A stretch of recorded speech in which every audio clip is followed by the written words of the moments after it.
তমলুকের মা বর্গভীমা। শোনা যায় মায়ের মহিমায় নাকি মৃত প্রাণীও প্রাণ ফিরে পেত এখানে। 51 সতীপীঠের অন্যতম এই স্থানে মা নাকি জল থেকে উঠে স্বয়ং প্রকট হয়েছিলেন। তমলুকবাসীর কাছে মা আজও তাদের অভিভাবক, আর তাই বছরের পর বছর ধরে মায়ের প্রতিদিনের ভোগে শোল মাছ দিতে ভুল হয় না এতটুকু। চলুন আজ বরং ঘুরে আসি বাংলার বুকে অবস্থিত অলৌকিক কাহিনীতে মোড়া মা বর্গভীমার মন্দির থেকে। তমলুকের অত্যন্ত জাগ্রত এক তীর্থস্থান এই বর্গভীমা মন্দির। শোনা যায় সতীর বাঁ পায়ের গোড়ালি পড়েছিল এই স্থানের। তবে কবে এই মন্দির প্রতিষ্ঠা করা হয় তা নিয়ে আজও বিতর্কের অন্ত নেই। ঐতিহাসিকদের মতে এই মন্দিরটি আসলে একটি বৌদ্ধ সংঘ। পূর্ব ভারতের হিন্দু ধর্মের পুনরুত্থানে বঙ্গদেশের শক্তির আরাধকদের পৃষ্ঠপোষকতায় এটি হিন্দু মন্দিরে রূপান্তরিত হয়, আর সেই হিসেবে এই মন্দির সেন যুগে তৈরি হয়। যদিও বিশেষজ্ঞরা অনুমান করেন পৌরাণিক তাম্রলিপ্ত জনপদ প্রতিষ্ঠার আগে থেকেই এই মন্দির এই স্থানে প্রতিষ্ঠিত। কথিত আছে তমলুকের রাজা তাম্রধ্বজ শোল মাছ খেতে বড় ভালোবাসতেন, আর সেই মতোই এক জেলে রমণী প্রতিদিন রাজবাড়িতে জ্যান্ত শোল মাছ দিয়ে যেতেন। শর্ত ছিল একটাই, শোল মাছটা অবশ্যই জ্যান্ত হতে হবে, আর নয়তো শাস্তি পেতে হবে রমণীকে।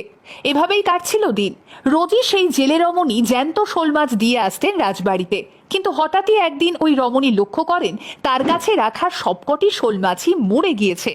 তখন তিনি কি করবেন বুঝে উঠতে না পেরে মনের দুঃখে বনের মধ্যে বসে কাঁদতে শুরু করেন। কিছুক্ষণ বাদে সেখানে এসে উপস্থিত হন এক মহিলা। তাকে জিজ্ঞেস করেন কি হয়েছে তার, কেন তিনি এইভাবে কাঁদছেন।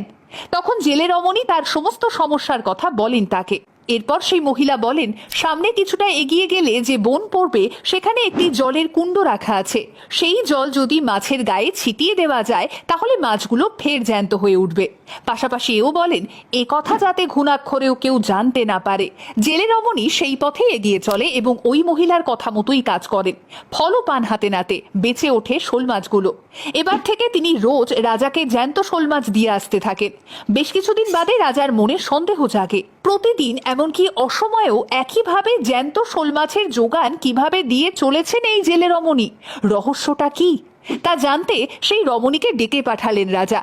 প্রথমটায় তিনি কিছু বলতে না চাইলেও তাকে ভয় দেখিয়ে জোর করেই রাজা আসল সত্যিটা তার থেকে জেনে নেন এবং রাজা ঠিক করেন তিনি নিজেই একবার হাতে নাতে পরীক্ষা করে দেখবেন সবটা। সেই মতোই জেলে রমণীকে নিয়ে রাজা সেই জলের কুণ্ডের কাছে চলে যান, কিন্তু দেখতে পান কোনো জলের কুণ্ডই নেই, আর সেখানে পড়ে রয়েছে একটি পাথরের ওপর শিলাখণ্ড।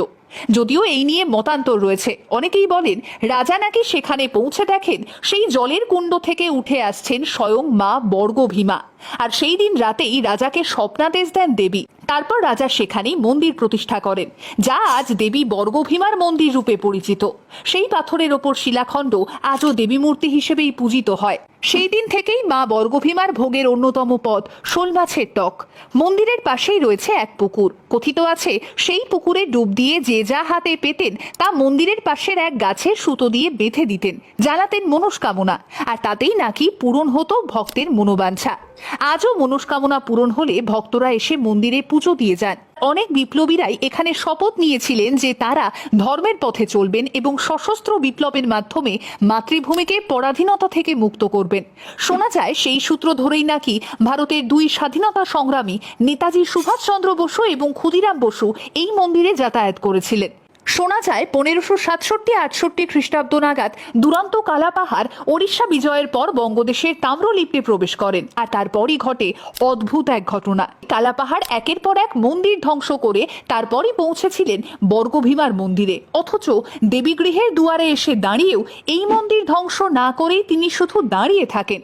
কালাপাহাড়ের খোঁজে তার সৈনিকরা মন্দিরে এসে দেখেন দেবী বর্গভীমার পদতলে আশ্রয় নিয়ে ঘুমিয়ে পড়েছেন সুলেমান সেনাপতি কালাপাহাড়। এই বর্গভীমাই ছিল মূর্তিনাশক কালাপাহাড়ের জীবনের প্রথম এবং একমাত্র মূর্তি, যেটি তিনি ধ্বংস করতে এসেও ধ্বংস করতে পারেননি। সেই মূর্তি আজও তমলুকের মন্দিরে আরতির আলোকে প্রতি সন্ধ্যায় দীপ্ত হয়ে ওঠে আরেকবার। বর্তমানে এটি একটি হেরিটেজ স্থল। সারা বছর ধরেই বিশেষত নববর্ষ, দুর্গাপুজো এবং কালী পুজোর সময় এখানে উপচে পড়ে ভক্তদের ভিড়। তবে শুধুই ধর্মীয় বিশ্বাস নয়, আজও এই মন্দিরের ঐতিহাসিক গুরুত্ব অপরিসীম।